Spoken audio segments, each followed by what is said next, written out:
Landing in London late tonight, the president set for a split-screen week, meeting with NATO leaders overseas, while a new phase of the impeachment inquiry ramps up back home. The whole thing is a hoax. Everybody knows it. The White House is choosing not to participate in a key public hearing Wednesday, blasting a, quote, irretrievably broken process, with the top Democrat now calling that decision unfortunate. Republicans defending the president with new fallout today after an explosive moment on Meet the Press. Republican Senator John Kennedy now standing by his comments, citing several news articles when asked about the criticism he's been pushing a Kremlin talking point by suggesting Ukraine interfered with the 2016 election. That's despite widespread consensus Russia was behind it. The fact that Russia was so aggressive does not exclude the fact that President Poroshenko actively worked for Secretary Clinton. Now, if I'm wrong, and if all these journalists are wrong, you now have the president of Ukraine saying he actively worked for the Democratic nominee for president. I mean,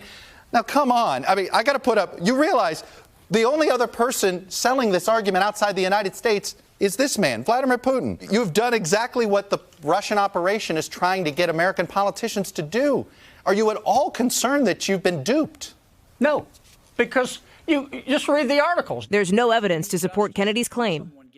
And new tonight, a report from Republicans on key committees backs the president, saying last month's public hearings showed no evidence of wrongdoing. Democrats are set to release their report tomorrow before the Judiciary Committee takes over. Hey, NBC News fans, thanks for checking out our YouTube channel. Subscribe by clicking on that button down here and click on any of the videos over here to watch the latest interviews, show highlights, and digital exclusives. Thanks for watching.